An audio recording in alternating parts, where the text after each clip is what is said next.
Good morning students. आप सभी का स्वागत है। आप कुछ कानूनों से परिचित होंगे। शायद आपको शादी की उम्र सीमा या मताधिकार की उम्र सीमा का पता होगा। संभव है कि आप संपत्ति को खरीदने बेचने के कानूनों को भी जानते हो। अभी तक आप यह भी जान चुके हैं कि कानून बनाने का जिम्मा संसद का होता है। क्या ये कानून सभी पर लागू होते हैं? नए कानून किस तरह अस्तित्व में आते हैं? क्या कोई कानून अलोकप्रिय या विवादास्पद भी होता है? नागरिक के नाते हमें ऐसी परिस्थितियों में क्या करना चाहिए? दोस्तों, आज हम पढ़ेंगे कक्षा 8वीं का सामाजिक एवं राजनीतिक जीवन का चौथा लेसन, कानूनों की समझ। यह उसका पहला भाग है और इस हिस्से में हम पढ़ेंगे कानून के आधार पर शासन का सपना। क्या कानून सब पर लागू होते हैं? प्राचीन भारत के कानून, देश में कानून के शासन की शुरुआत, राउलेट एक्ट, इन मुद्दों पर चर्चा करेंगे। दोस्तों, आपके सामने एक उदाहरण पेश किया गया है। इस स्थिति को पढ़ना है और उसके नीचे एक प्रश्न पूछा गया है। जो प्रश्न पूछे गए हैं उसके आपको उत्तर देना है। स्थिति ऐसी है कि एक सरकारी अधिकारी के बेटे को जिला अदालत ने 10 साल की सजा सुनाई है। इस वजह से वह सरकारी अधिकारी अपने बेटे को भाग निकलने में मदद करता है। तो ऐसी सिचुएशन में क्या आपको लगता है कि उस सरकारी अधिकारी ने सही काम किया है? हाँ या ना में जवाब दे सकते हैं। दूसरा प्रश्न है, क्या उसके बेटे को केवल इसलिए कानून से माफी मिल जानी चाहिए कि उसका बाप आर्थिक और राजनीतिक रूप से बहुत ताकतवर है? ये आप अच्छी तरह से समझ सकते हैं कि किस तरह से यहां कानून का उल्लंघन किया जा रहा है। दोस्तों, हमको मालूम होना चाहिए कि भारतीय संविधान में आर्टिकल 14 अनुच्छेद 14 दिया गया है और उसमें कहा गया है कि सभी नागरिक equality before law and equal protection of laws सभी नागरिकों को मिलेगा। उसमें ना गरीब ना अमीर में भेदभाव होगा, विदेशी या भारतीय में भेदभाव नहीं होगा। तो इस तरह से समानता के आधार पर सभी को प्रोटेक्शन दिया गया है और सभी को समान अधिकार भी मिल गए हैं। सबसे पहले बात करते हैं कानून के आधार पर शासन का सपना। जब भारतीय आजादी के लिए संघर्ष चल रहा था, उस वक्त स्वतंत्र पूर्व काल में ही राष्ट्रवादियों ने पूरी सहमति के साथ स्वतंत्र भारत में किस प्रकार हमारा प्रशासन होगा, इसका सपना देख चुके थे। भारत में सत्ता के मनमाने इस्तेमाल की कोई गुंजाइश नहीं रहेगी, ऐसा निर्णय लिया गया था। गुंजाइश नहीं रहेगी, ऐसा निर्णय लिया गया था। और इसीलिए जब हमने संविधान का प्रावधान किया, संविधान बनाया, तो उसमें हमने कानून बनाए और कानून पर आधारित शासन की स्थापना के लिए भरसक प्रयास किए। इसमें स्वतंत्र भारत में सभी लोग कानून की नज़र में बराबर होंगे, यह प्रावधान रखा गया है।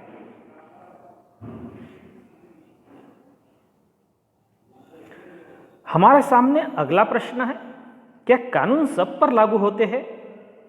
देखिए, जब भारत को आज़ादी मिली और भारतीय संविधान का गठन किया गया और भारतीय संविधान में ही स्वतंत्र भारत में सभी लोग कानून के सामने बराबर का दर्जा दिया गया है। हमारा कानून धर्म, जाति और लिंग के आधार पर लोगों के बीच कोई भेदभाव नहीं करता। कानून के शासन का मतलब होता है कि सभी कानून देश के सभी नागरिकों पर समान रूप से लागू होते हैं और कानून से ऊपर कोई व्यक्ति नहीं है, फिर वो गरीब हो, अमीर हो, महिला हो, पुरुष हो, धनवान हो, रंक हो, राजा हो कोई भी हो, उन सभी के लिए कानून लागू होंगे और किसी भी अपराध या कानून के उल्लंघन की एक निश्चित सजा होती है, इसकी प्रक्रिया होती है। इस प्रक्रिया के तहत सभी को जाना पड़ेगा अगर वो कानून का उल्लंघन करते हैं, अपराध करते हैं तो। और सजा तक पहुंचने के भी एक तय प्रक्रिया है, क्योंकि वो कोर्ट में जाएगा मैटर, कोर्ट से डिसाइड किया जाएगा कि कोई अपराधी है या नहीं, और इस तरह से व्यक्ति का अपराध साबित किया जाता है। तो यह एक प्रक्रिया होती है, क्योंकि यह कानून के सामने सब बराबर होते हैं और सभी के लिए ये लागू होते हैं। आगे बढ़ने से पहले हम देखेंगे कि प्राचीन भारत में कानून किस तरह से होते थे। प्राचीन भारत में भी कानून थे, लेकिन प्राचीन भारत में अलग अलग स्थानों पर अलग अलग राज्य होते थे और उन राज्यों में अलग अलग कानून होते थे। तो प्राचीन भारत में असंख्य स्थानीय कानून थे, क्योंकि स्थानीय सरकारें होती थी, राजाओं का साम्राज्य होता था और विभिन्न समुदाय इन कानूनों को अपने अधिकार क्षेत्र में अपने अपने हिसाब से लागू करने के लिए आजाद थे। और जाति के आधार पर एक ही अपराध के लिए अलग अलग व्यक्ति को अलग अलग सजा भी दी जाती थी, क्योंकि उस वक्त उच्च जातियों को ज़्यादा दर्जा दिया जाता था, निम्न जातियों को निम्न दर्जा दिया जाता था। इसका मतलब अगर उच्च जातियों के लोगों ने कोई अपराध किया है तो उनको सजा कम मिलती थी, लेकिन उसी प्रकार का अपराध निम्न जाति के लोगों ने किया तो उनको कड़ी से कड़ी सजा मिलती थी। यह भेदभाव किया जाता था ऐसे कानूनों में। लेकिन जब अंग्रेज यहाँ आ गए, मतलब औपनिवेशिक भारत में शासन के दौरान कानून पर आधारित व्यवस्था जैसे जैसे परिपक्व होती गई, जाति के आधार पर सजा देने में भेदभाव का यह चलन भी खत्म होने लगा। इसका मतलब कि ब्रिटिश लोगों ने जो कानून बनाए वो सभी के लिए बनाए थे, यही अर्थ होता है। जैसे कि आप इस चित्र में देख सकते हैं कि प्राचीन काल में अगर कोई अपराध करता है तो उनको हाथी के पैरों तले कुचलवा दिया जाता था। तो ये आप देख सकते हैं। इतना ही नहीं, कभी कभी उसी अपराध के लिए फांसी भी दी जाती थी। अगर चोरी करते हैं तो उसके हाथ काटे जाते थे। तो इस तरह से अलग अलग हिस्सों में, भारत के अलग अलग हिस्सों में अलग अलग प्रकार की सजा होती है, वो भी एक ही अपराध के लिए। फिर देश में कानून के शासन की शुरुआत किसने की? तो ऐसा कहा जाता है कि हमारे देश में कानून के शासन की शुरुआत अंग्रेजों ने की थी, लेकिन इस पर भी मतभेद होते हैं।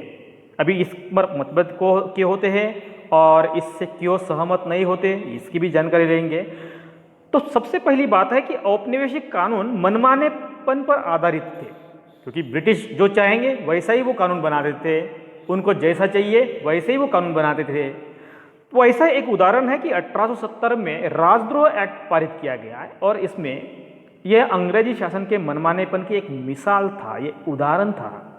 इसमें कहा गया था कि अगर कोई भी व्यक्ति ब्रिटिश सरकार का विरोध या आलोचना करता था तो उसे मुकदमा चलाए बिना ही गिरफ्तार किया जा सकता था। यह प्रावधान था और इसीलिए औपनिवेशिक शासन में जो कानून थे वो मनमाने पर आधारित थे और इसीलिए हम सही मायने में अंग्रेजों ने कानून के शासन की शुरुआत नहीं की, क्योंकि उनके हिसाब से उनको जो चाहिए वैसे वो कानून बनाए थे। लोगों के हितों में कानून उन्होंने नहीं बनाए थे। इसीलिए हम पूरे के पूरे सहमत नहीं हो सकते कि ब्रिटिश लोगों ने यह कानून के शासन की शुरुआत की है। तो देश में कानून के शासन की शुरुआत किसने की, ये भी हमारे सामने प्रश्न निर्माण होता है। तो हम कह सकते हैं कि भारत में जब ब्रिटिश लोगों का यहाँ शासन होता था तो उन्होंने अपने मर्जी से विभिन्न प्रकार के कानून बनाए जिससे उनको फायदा हो सकता था। और इसीलिए जैसे कि ये राजद्रोह एक्ट है, रॉलेट एक्ट है, इस तरह से उन्होंने कानून बनाए थे। जैसे कि वर्नैकुलर प्रेस एक्ट है, वर्नैकुलर प्रेस एक्ट जैसे आर्म्स एक्ट जैसे कानून उन्होंने बनाए थे और इस कानून के तहत भारतीयों को दबाने की कोशिश कर रहे थे। और इसीलिए हम नहीं कह सकते कि ब्रिटिश लोगों ने यहाँ कानून के शासन की शुरुआत की थी। तो भारतीय लोगों ने उनको भारतीय लोगों के फेवर में कानून पास करे, इसके लिए दबाव डालना शुरू कर दिया।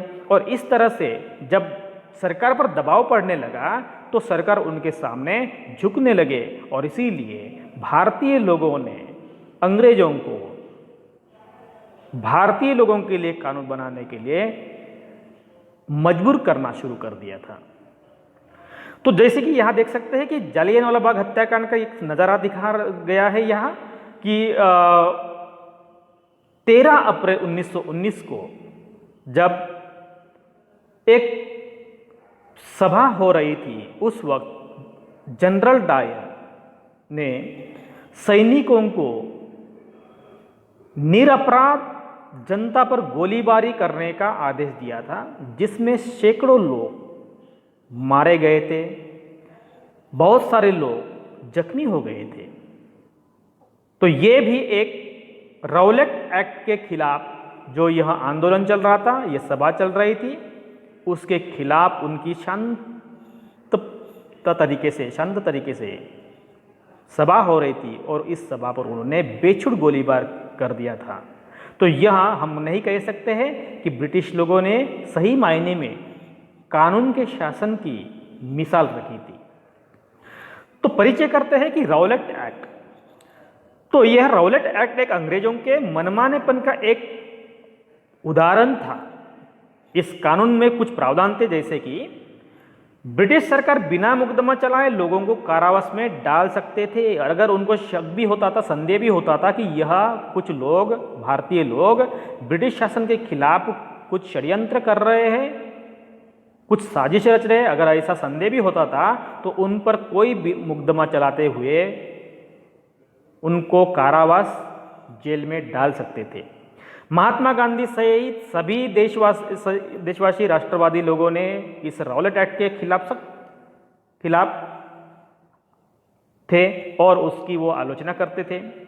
इसके बावजूद 10 मार्च 1919 से राउलेट एक्ट को लागू कर दिया गया, और इसीलिए पंजाब में इस कानून का भारी पैमाने पर विरोध होता रहा। और इसी क्रम में 10 अप्रैल को डॉक्टर सत्यपाल और डॉक्टर सैफुद्दीन किचलू, जो राष्ट्रवादी आंदोलन के नेता थे, इन लोगों को गिरफ्तार कर दिया। इन नेताओं की गिरफ्तारियों के विरोध में 13 अप्रैल को अमृतसर के जालियनवाला बाग में एक सभा का आयोजन किया गया था।